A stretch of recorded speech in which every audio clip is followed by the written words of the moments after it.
I didn't want to get paid by the hour. I realized early on that this was a terrible way to make a living.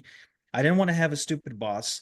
I didn't want for anyone to tell me where and when I need to be and what to do. I wanted something that allowed my creativity to shine, that allowed me to maybe solve problems and challenges. Obviously, I mean, I have a junior engineering degree, so I love to solve problems.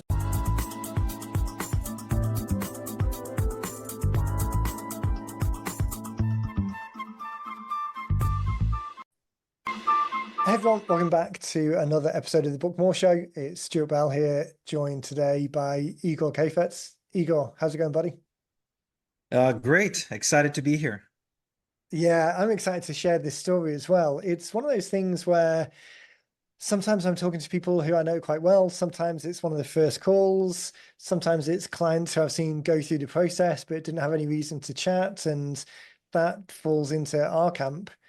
And the connection is actually even funnier than that because I saw the book pass through a couple of years ago now. And in fact, it's still on the, we always order a copy to the office. So we've still got a copy on one of the desks in the front part of the office. So every time I'm down there, because of the dimensions of yours is a 6x9. So it dimensionally looks a little bit different from the other ones we've got. So every time I'm down there, I see it on the shelf.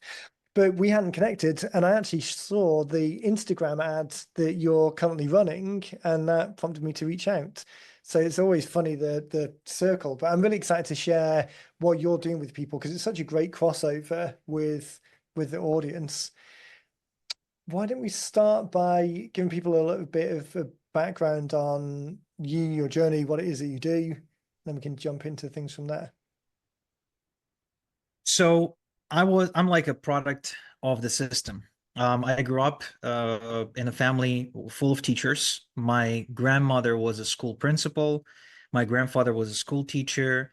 My mom was a music teacher, and my dad was a mechanical engineer. So growing up, I've got one message and one message only, and that's like study hard, go to school, study hard, get good grades, and everything's going to be okay. However, that didn't seem to pan out the way I was promised. Um, I was born in Ukraine. And then when I turned 12, just before I turned 12, actually, we moved to Israel. And my family had to start over because things in Ukraine were really getting bad. It was about the year 2000. So when we moved to Israel, it was a new beginning, but also lots and lots of challenges. So a new language, new culture, and my parents, they couldn't really find themselves. But to make matters worse, my dad suffered a heart attack about 6 months after Oh, we right. immigrated, and he went into a double bypass. So he couldn't really find, or the jobs he could find, he couldn't stick to them very long. And as a result, we pretty much were going hand to mouth every single month. In Israel, it's actually pretty common to be in overdraft with your bank.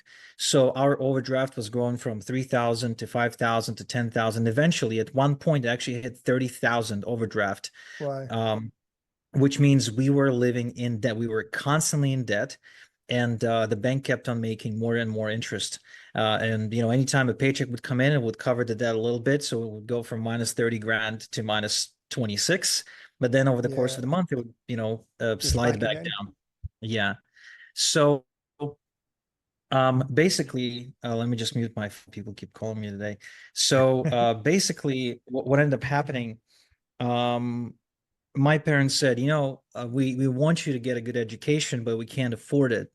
So we're gonna enlist you in the Israeli Air Force Academy. So it was an Air Force Academy where you enroll as a cadet when you're 14, and then you're studying there while wearing a full-on uniform, and they train you Right. like a soldier until you graduate. But you graduate with a great diploma, and then companies would want to hire you, which is literally the case in Israel because Israel has a huge military industrial complex. It has a great Silicon Valley, as you know, and lots of opportunities there. So I did as I was told. Again, I put on the uniform. I marched to the tune of my superior. I studied well, and I graduated the academy with flying colors, straight A student. So I became a junior engineer in electronics, and I was just about to enlist in the military because I now owed the Israeli government 4 years of military service because of my education, because they subsidized partially my Right. education. My parents only paid roughly $500 a year for my education. The rest was subsidized by the government.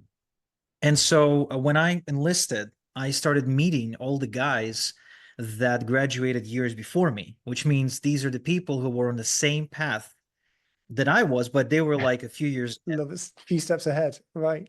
Yeah, so I almost like had a glimpse into the future, and I didn't like what I saw. They were still living with their parents years later. They were still saving up for a used, beat down car like a Fiat or a Chevy Cruze or something like that. They didn't have a place of their own. They were pretty much still dancing to the tune of their superior. So their superior wanted to see them on a Saturday morning. They have to put on the uniform and march and Right. go to the base. Being there. So it didn't really sit well with me, and it didn't make sense to me. I didn't understand what exactly was I putting up with, so much sacrifice for. There was no money, fame, there was nothing that I could really cling to and say, you know what, this is it. It's worth the struggle.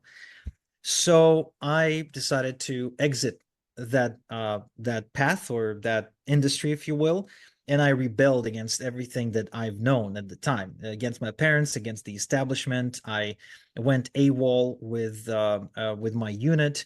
I stopped. They were looking Oh, at so one literally point. you pulled the I plug on went it AWOL and literally. Yeah, yeah, yeah. okay. At one point, MPs showed up at my doorstep, put handcuffs on Right. me, and took me to an army prison where I spent 24 hours. Then I went into like a courtroom where some colonel or whatever, told me that, look, we're gonna forgive you this time, but you need to Right. change. Get Yeah, you together. need to Yeah, straighten yeah. up. Get it together, Igor. And of course they forgave me because I was straight A student. I was already trained for the Air Force. I was a valuable Right. unit. You know what I mean? Yeah, That they yeah. invested a lot in me. So I went back, and this time I said, you know what? I'm still gonna get out. This time, though, I'm gonna get out through the system. And so I actually had a friend who graduated with me, my classmate, David.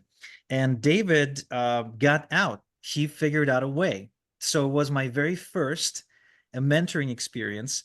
He actually mentored me on exactly what to say, what to do, where to go, and how to behave in order to get discharged from the service, which I did following 8 months or so it took me. Okay. And the moment I stepped out of the military, I already had my mindset and what I wanted to do, because years prior, I bumped into the internet marketing industry. I've discovered network marketing. I discovered information marketing. I've actually became a customer for an information marketing business in the dating space. So this company, you might have heard of it. It's called Double Your Dating. Yeah, Back in yeah. the day, David Evan's good. D'Angelo, aka Aben Pagan, aka David Yeah. D'Angelo, the guys like Mystery and all these, and Craig Clemens and all the other guys, they were teaching how to date and how to pick up women. Now, I never really turned into a pickup artist or anything. My body count is, I mean, it's not negative, but it's like really low. However, I've learned enough skills, like I've acquired a skill set to be able to actually talk to women, which for me was a big deal. And I ended up finding my future wife, to whom I'm married today. So basically, that industry intrigued me because I've always liked the internet. I've always realized it had the potential. I've used it a lot for pretty much everything. I was part of the generation that was growing up and, with a dial-up modem and, Right. and all of that stuff. So to me, the idea of not having to commute anywhere, not having to answer to a boss, and being able to become an entrepreneur, but not having any business education, capital, or any sense of what sort of business I wanted to start, or any skill set as far as like selling or marketing or anything else, I was really hooked on it because, studying in the academy, for example, I commuted about 3 hours a day Right. to and from the academy because it was located in a different town. So I Yeah. had to take a cross town bus and then another one inner city bus just to get there. And then obviously going back home is the same thing, but this time with traffic. So, Right. so to me, that seemed It like gives a you a great good idea. feeling for what you don't want to do. Absolutely. I knew, yeah, I had no idea what I was going to do, but I had, very precise idea of what I wasn't willing to put up with. And commuting was definitely one of those. And then, having a stupid boss was obviously one of those too, and having a limited income. So I wanted to break the link between my time and my income. I didn't want to get paid by the hour. I realized early on that this was a terrible way to make a living. I didn't want to have a stupid boss. I didn't want for anyone to tell me where and when I need to be and what to do.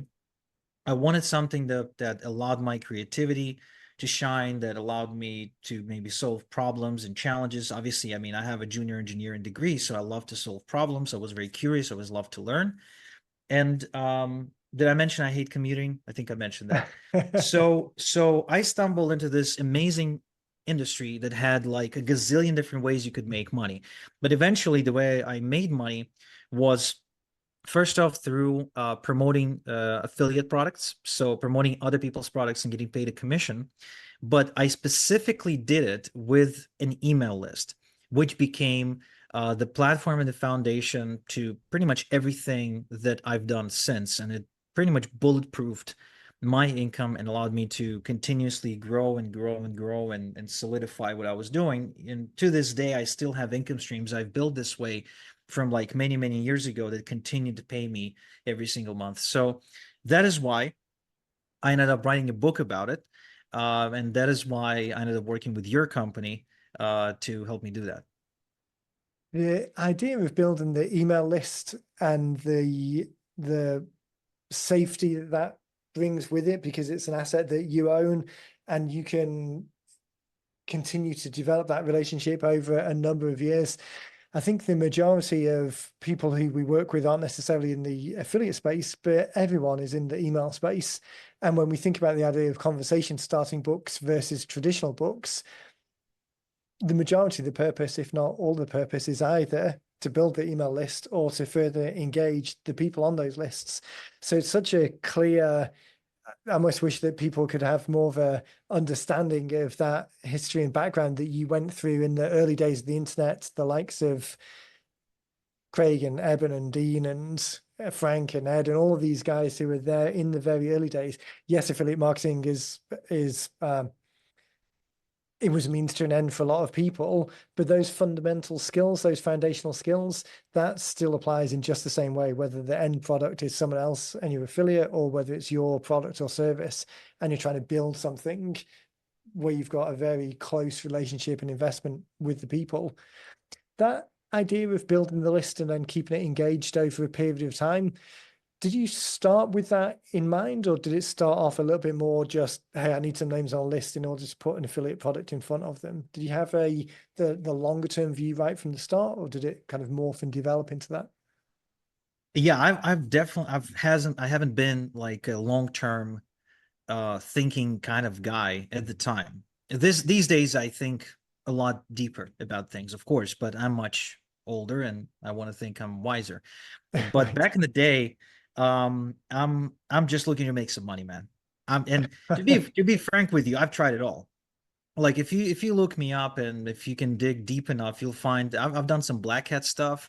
I've done pretty much every which way there was to try and make money. I've tried it. Some ways succeeded, some ways didn't, but nothing really stuck. When I got into list building, it was only after I realized that so as an affiliate, there's really two ways to make money. Either you run ads or create content and you send people directly to an affiliate program, in which case you kind of start over every day. So if I've Right. got an ad linking to an affiliate offer and I'm converting, and let's say that I'm like getting positive ROI, which these days is very difficult to do, by the way, nearly impossible, I'd even say. The moment my ad account gets shut down, my ad creative stops working, the affiliate program, gets discontinued or commission, structure changes. Um, I'm done. I'm like, I don't have an asset. Right. And I've always been risk averse. Could be because I'm Jewish, could be because I've witnessed my family go through periods of, feast and famine, my dad losing income, my dad going through sickness and illness that prevented him from being a breadwinner. Like I know what it's like to literally not know where is the money coming from so we can buy food tomorrow. Like Yeah. that was like a part of my life growing up. So I was always, trying to build something that would stick. And one of the biggest frustrations, online is that most things that get sold to you as a way to make money, they're fads. Right. They're fads. They work today, they're gone tomorrow. 10 years ago, everyone's talking about Facebook ads. 8 years ago, everyone's talking about blogging. 6 years ago, everyone's talking about Amazon drop shipping. 4 years ago, everybody's talking about YouTube. 2 years ago now, almost 2 years ago now, everyone's talking about AI. So Yeah. there's going to be something else tomorrow. But as an affiliate marketer, I obviously kept tabs on all the different people who were, let's call them super affiliates, people who are making big money with affiliate marketing. And, it's really, it's really hard not to notice them because their names are always on leaderboards. If there's an Yeah. affiliate launch going on, you'd always see the same names on the boards. And I was like, these people must be doing something right. I mean, it's not like There's they're a winning sign one here. competition. Yeah, they're winning 12 competitions a year. And if they're not winning, they're in the top 5 or top 10 or top 20. And what I've concluded is that they all mail their lists because anytime there was a new product launch going on, I would get like 20 different emails from 20 different people. And then the same names would appear on different leaderboards. So I put two and two together and I said, maybe I needed to build a list. So that's how that's what kind of sold me on the concept. Now, that was enough to get me in, but later, as I've further developed and started actually making money and, made my own progress and made a splash with it, more evidence presented itself to then reaffirm my belief. And these days, I can sit here and for the next 3 hours bring you so many different examples as to why email is by far the most effective weapon when it comes to online marketing media, how it's producing the highest ROI, how it's superior to social media, how it's the only media you actually control as a business owner because, if Trump could get shut down on Twitter and Facebook and Instagram, and you can too, right? How many Yeah. people got shadow banned? How many people lost ad accounts? The only thing that you actually control and have in your hands is your list. In fact, I'd even go as far as saying your product is not as powerful as your list because your product can be easily copied. Your sales copy can be easily copied, but Right. That's true. the list and the relationship you have with it, it cannot be copied, it cannot be stolen from you. And even if you lose your email sending software, account, or your mailing IP gets blacklisted, it's only a matter of time before you take the same records, you communicate with them, and you build yourself back up. So if tomorrow I had to start over and you allowed me to pick just one asset in my entire unit, my entire business, that I could take with me, it'd be my list. It wouldn't be my team. It wouldn't be my products. It wouldn't be my graphics. It wouldn't be my ads or creatives or anything. It would actually be just the people, the email addresses on my email list. If I could keep those, I'd be back making 6 figures before the end of the week. I'd be back making 7 figures in 2 months. It's such an interesting point because we see so many businesses or talk to so many businesses, maybe less so now, although I'm not entirely sure, um, where they've been in business for a number of years. They've got records of clients, but have zero records of leads, even if they've collected them over the years. Still talk to people who have got records on paper, still talk to people who share stuff, but the only emails they've got are maybe in their Outlook or their Exchange system. It's with all of the technology that's around today, I think it's now somewhat easier for people to collect leads.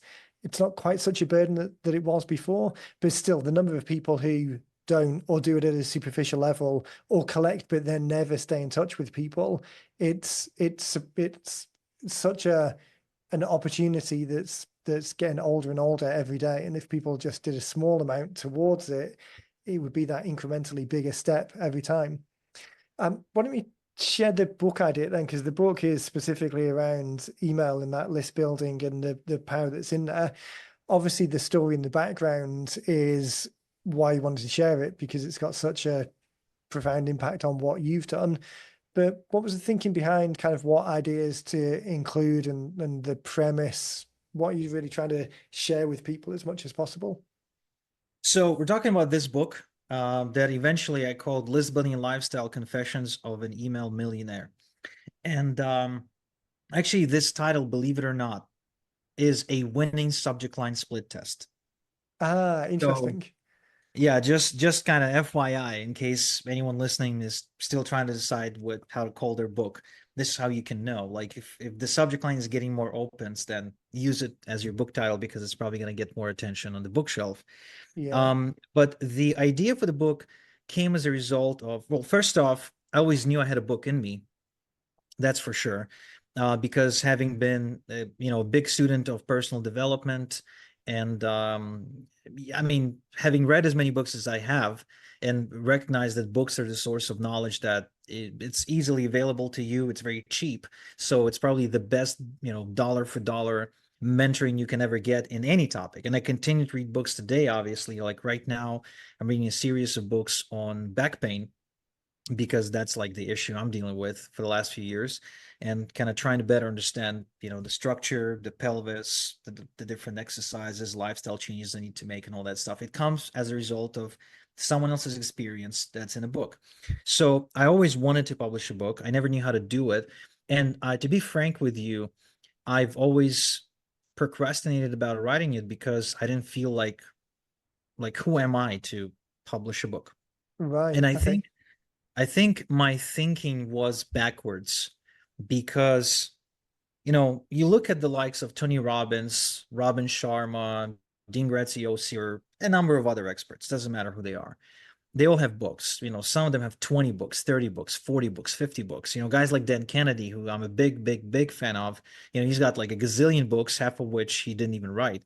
And I've always thought that to write a book, you need to be a somebody.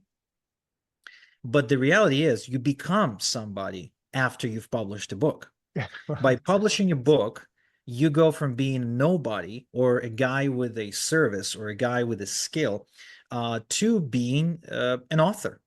So that in itself transitions you from here's all the mortals, here's all the other Yeah. plumbers in your area, and you're a plumber who actually published the book. So you're an author. And that puts you, socially speaking, that puts you in a different class. Now, if you can also sell lots of copies of your book, then you're now a best-selling author, and that's like the best. Because if you're a best-selling author, automatically everything you say and do becomes impressive, becomes legitimate, becomes yeah, attractive. And this is why, celebrities get paid lots of money to just show up at a club and drink some vodka because they're celebrities. So in your niche market, publishing a book and selling lots of copies of that book makes you like important. People listen It's to you. People take you seriously. that credibility and authority that comes from having it. It still surprises me that just because you've got these exact same words are printed on a dead tree, those same words in this format are so much more credible than the exact same words in a YouTube video, on a blog post, in an article. Even the electronic version of it, it still carries a lot of that weight. And just as you said, trying to differentiate yourself in your own niche, it's not like you're trying to compete with Tony Robbins. It's that you as a plumber are trying to compete with Bob, the other plumber, down the road. And to have that thing that separates in something that's relatively straightforward to create, particularly using the process that we've got, we're trying to streamline that as much as possible. But break away from the confidence thing, as you said, and understand that your knowledge, you don't have to be a celebrity in order to write, particularly when we're dealing with real world businesses. The knowledge that you've got from being in business for any time more than a year, you've got so much helpful stuff in your head that the reader would be delighted to have that understanding.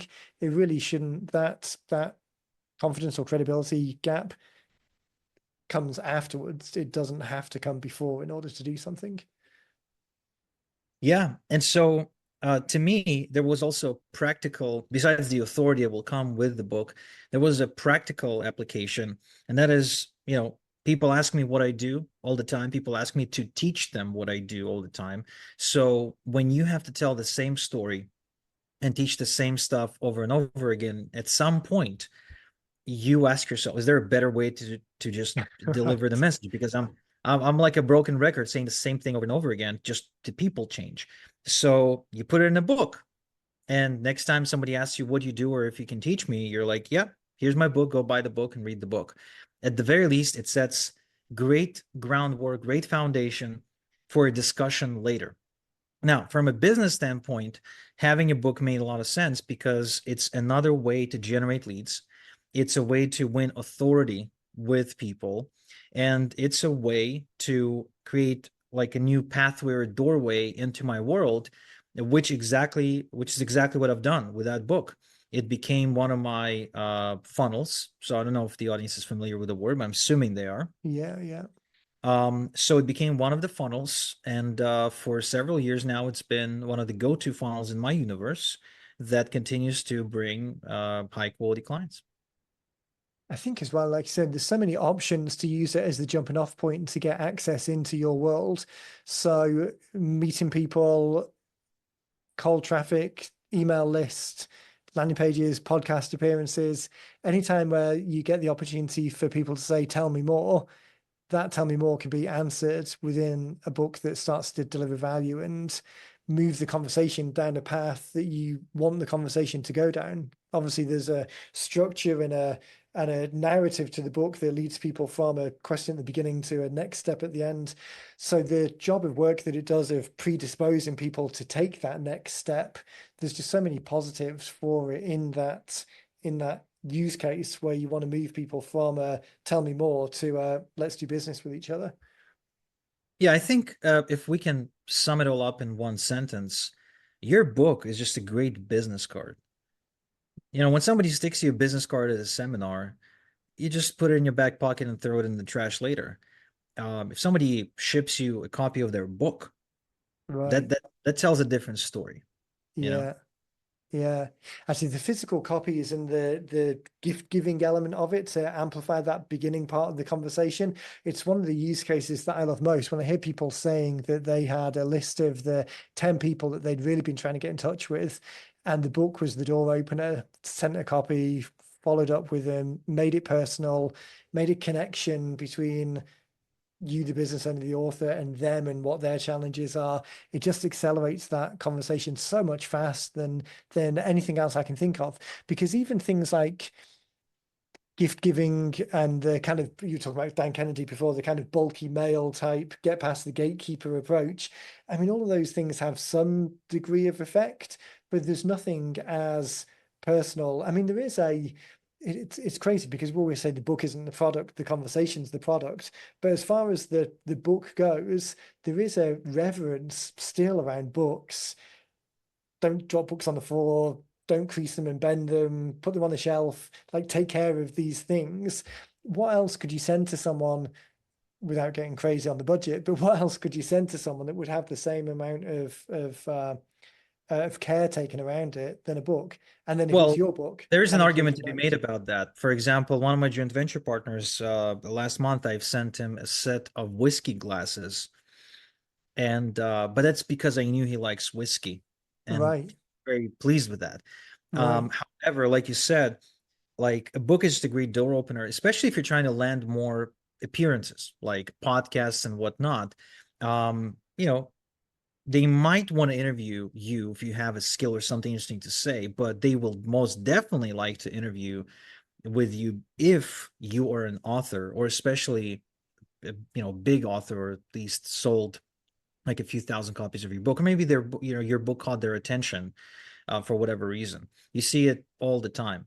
And there's also the practical application once you've landed the interview, to actually give away a copy of your book to the people in the audience. So if you're making a speech at a seminar, you're making a web appearance, a summit, a book is just a great way to establish that relationship and say, hey, if you liked to talk today, go check out the book, grab it here, and you send them to a page where they can, get the book. And of course, we mentioned this earlier. For me, everything that I do, no exception, like every move that I make, is the first goal is to generate a list, to Right. get that subscriber, right? So with the book, I get the email address. Obviously, unless they buy it on Amazon. If they buy it on Amazon, I get nothing.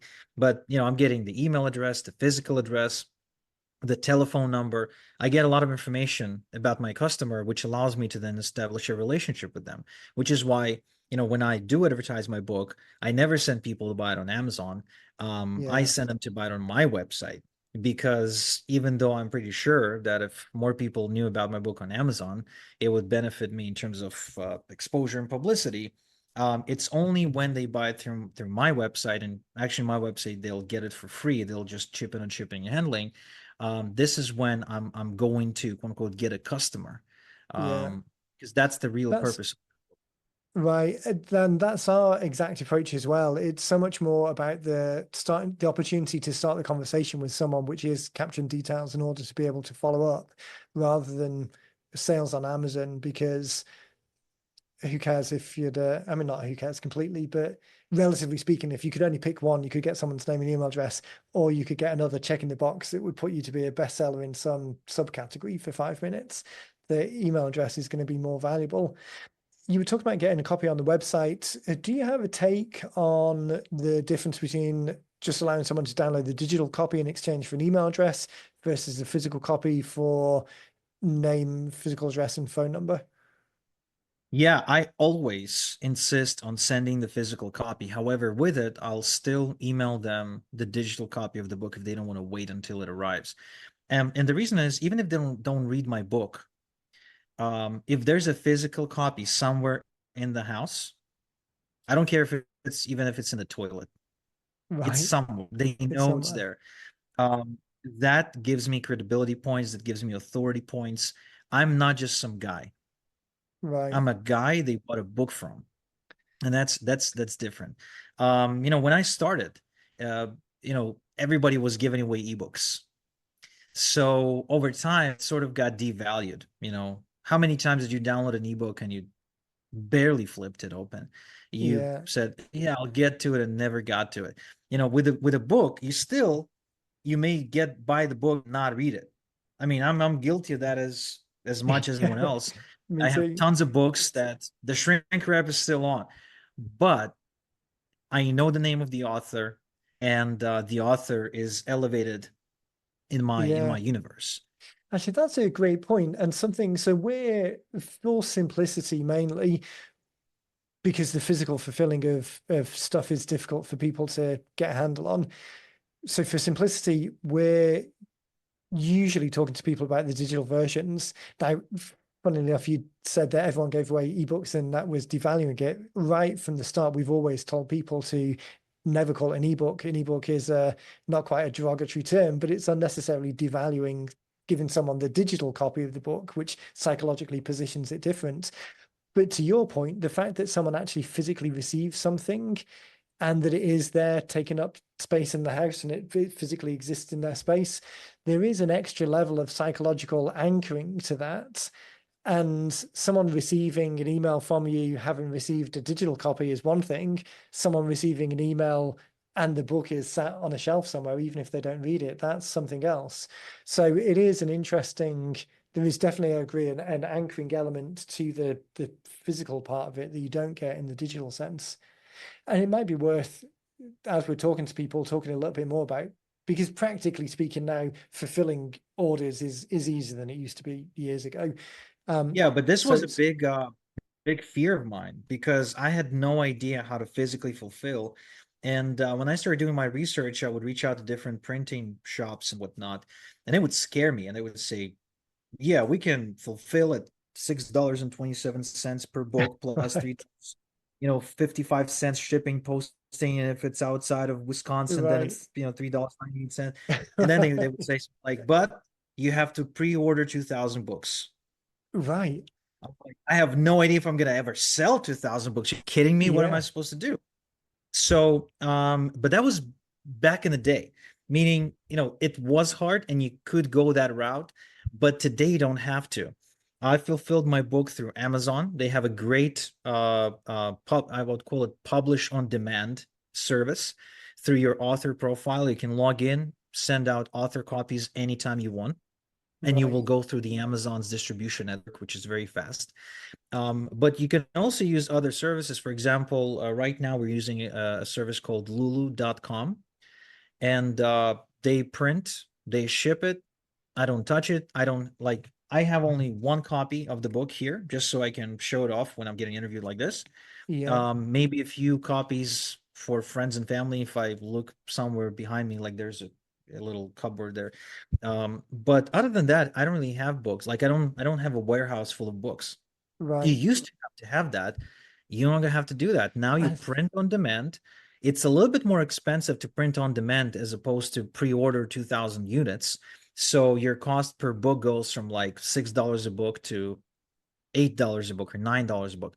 Like in my case, actually over $10, because I choose to print it on a really nice, like with a really nice cover, high quality paper. That's just my preference. But it's still very cheap. Like it's yeah. not, it doesn't require millions of dollars. You don't need to rent out a warehouse. You don't need to sacrifice your garage and fill it up with like Right. stacks of Have books. a table and a And it's roll of all stamps. remote, all automated. You don't have to do anything yourself. It's all fulfilled automatically through established channels that already exist because you're just piggybacking on the same services that thousands of other authors are using right now. Yeah, it's such a great point, isn't it? It's very difficult to keep abreast of things when you're not involved day to day. So that concern that, I mean, we've spoken to authors that we've worked with who've done books elsewhere, and then they've been locked into buying 1,000 at a time, and then they, the example you used of sat in the garage and doing nothing.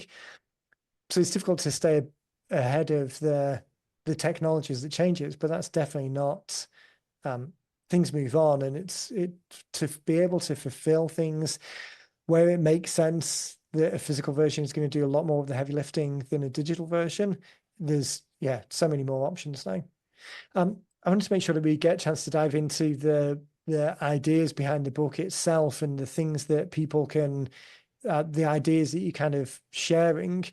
So this approach of the money is in the list and staying in touch with that list and understanding what the opportunities are. If someone's saying, "Hey, Igor, what do you do?" and you point them to the book, what are the kind of things you really hope that they're going to take from it in order to take that next, well, get something for themselves and take that next step with you? I was creating this. So this book is the third book I've created, meaning that it's the third version of this book that ended up getting published because the first two weren't good enough. The first version of the book that I wrote was over 35,000 words, and it was like a practical, technical manual on doing what I do. I basically took the courses that I teach and put them in a book with Right, screenshots and links and everything. And I realized it wasn't good for a book because all the books that I've appreciated, that I've read in my life, books like Never Split the Difference, books like 80/20 Sales and Marketing, Dan Kennedy's books, they weren't necessarily dry teaching, practical sort of books. They were story based, principle based creations. right, And so I had to go and sort of I took the initial manual I created and I actually turned into a digital product that I sold and I still sell it to this day. Actually at a price more expensive than the book. But the book, I had to sit down and rewrite it and actually tell my story. Now, for me, it wasn't very difficult to do because by that time I've already done lots and lots of public speaking. So I've appeared on webinars, seminars, podcasts. I have my own podcast under the same name. So I'm used to telling my story, expressing ideas. And so the book is the expression of that. It takes people through my journey and the lessons I learned along the way. And eventually it puts them in a position where either they like the journey and they want to make the same journey, in which case they can dive deeper into my universe through additional resources that are in the book, or they read it and they don't want to dive in and right. they just stay on my email list to kind of stay up to date with what I'm up to. But other than that, they don't necessarily take a step forward and escalate further. Yeah. And it might be that today's not the day for them, but 6 months, 2 years, 5 years down the track, now Yeah, that's suddenly actually email is really more true. pressing. We ran a promotion last week for a program we have for that cost, like, let's put it as high, 5-figure fee. And what's really interesting, I've had lots of people who bought my book 3 years ago, 4 years ago, 2 years ago, actually apply.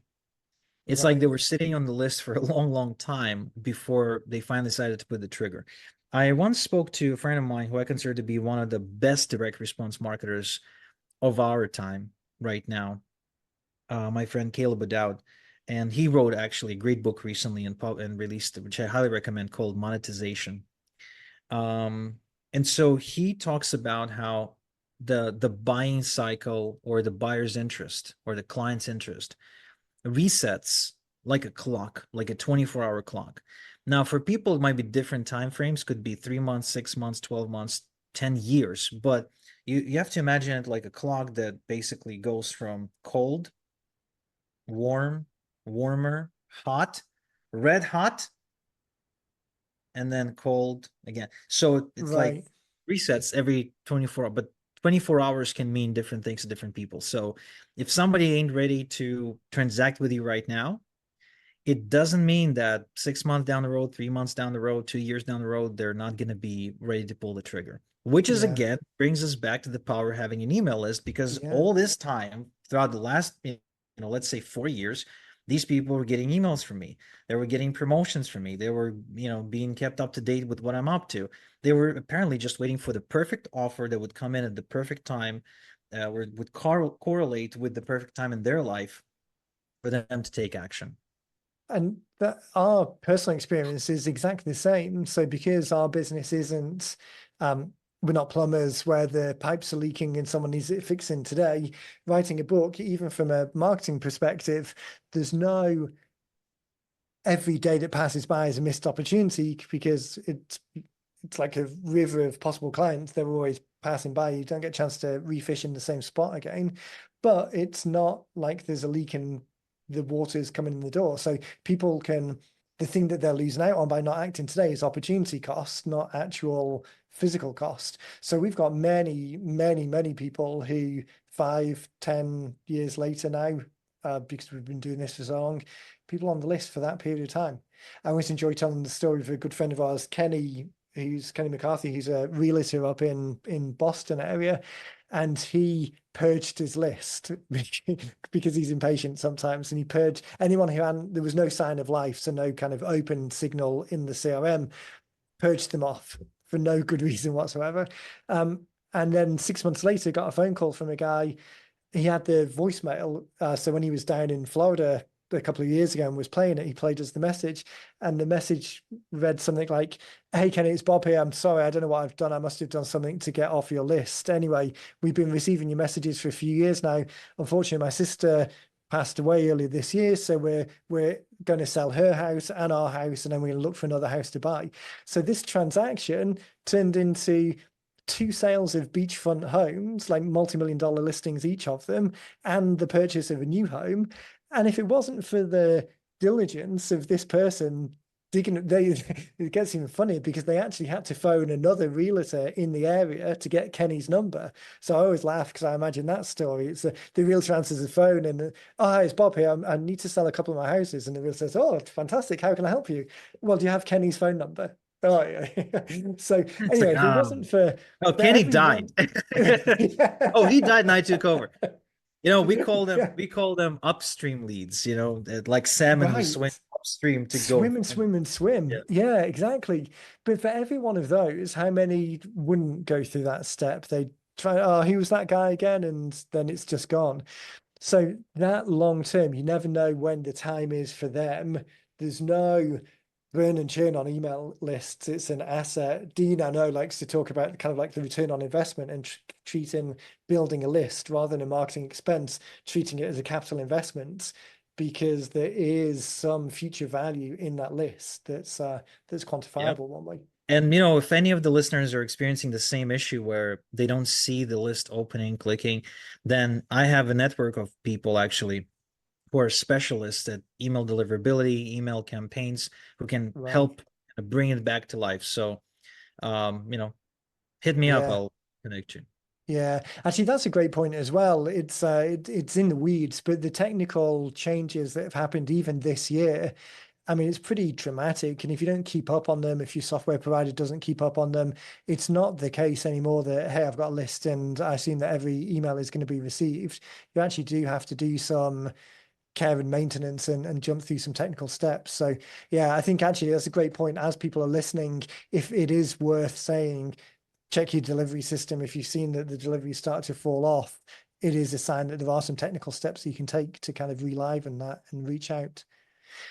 That's probably a great point. I just glanced at the clock as we were talking, and every episode I tell people it goes way faster than I always think it does. That's probably a good point to make sure that we can get people connected with you and share where they can find out more. So what's a good place for people to go? Yeah, you can go to my website. It's igorkheifets.com. Or you can just Google my name. I'm sure a lot of stuff will come up. Or you can also check out my book, List Building Lifestyle Confessions of an Email Millionaire. And this book, you can either get it on Amazon. You can actually get it with Kindle Unlimited for free because it's part of that whole hub.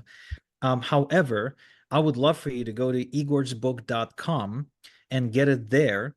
Shipping and shipping and handling. If you're in the US, it's going to be $10. If you're in the outside of the US, anywhere outside of the US, it's going to be $20. And I will ship you a physical copy of the book. I will give you the digital version of the book, the Audible version, professionally narrated, which you can obviously get this book on Audible if you wanted to as well.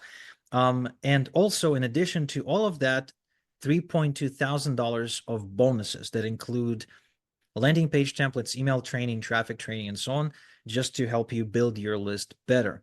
And again, the reason I'm doing that is because I'm ethically bribing you to get it off of my website so I can put you on my list. Because if you get it on Amazon, unfortunately, they don't share your email address with me. Now, guess why? Because they know how valuable it is. If you ever got emails from Amazon, be like, hey, this is in your cart, but did you know that people who buy that thing also buy all these things? Or you bought this, but goes well with all these things. So Yeah. Amazon knows. Amazon emails every day, sends me specific emails with books recommendations, sends me emails with my shopping cart suggestions. Amazon knows better than anyone else that email is the way to go. By the way, when you think about email, if you're still not convinced that email is king, think about it. Like, if you're doing any real estate transactions, the contract, you sign it in your email. If you're applying for a visa in a different country, your appointment is set through email. Amazon will send you shipping notification via email. It'll send you receipt via email. Anything that's important, anything that's Yeah, that's the channel that it comes transactional, through. it goes to your email. A government notification, a bill from some company like a utility bill, it all goes to your email. So keep that in mind next time you're thinking that you should be building your TikTok following instead of your. I mean, the interesting thing going forward as well, as that becomes so much more of a repository of your life. I mean, my first email address was 1996, probably. So what's that, 30, coming up on 30 years of email history, predominantly in the same mailbox. That as a source of your life and your history going forwards, all of the social media interactions you've got disappear. Text messages are difficult to mine. The fact that you use email or people use email as a repository to go back and find information. If I remember I was talking to someone about a list building book, what was it? Let me search my email. That's the power of being able to deliver your message into that box, both on the long term and the short term. So yeah, I completely agree. There's so much of all of the activities that you could do, making sure that you get the email game down and start the conversations with people through that channel, by far the most valuable. I'll make sure that I put links to the website in the show notes. So as people are listening to it, they can just go to the show notes on the podcast player or on the website and just click straight through. And as you say, the benefits are twofold. There's the bonuses that are going to be specifically useful for people, but also just to get on your list and see what you're sending as a way of kind of modeling behavior and getting inspired to do more of the same. That's where the real return's going to come.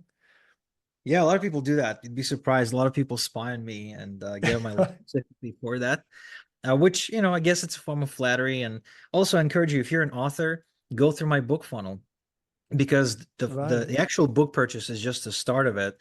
You want to have a full funnel behind it. So check it out. I've put a lot of work into it. So it's nothing about that funnel is accidental. Right. Actually, that's such a great point. It's the be inspired by good examples of what you see other people do and then be classy about how much you copy it. Steal like an artist. Yeah, right. Yeah, exactly, exactly. Yeah, do it enough that you get to the laudits for it and not the criticism. Um, time goes so fast as always. Igor, we'll have to do this again sometime and dive in a little bit deeper. Um, thank you, everyone listening. I'll put links to Igor's book down in the show notes, so definitely recommend clicking through.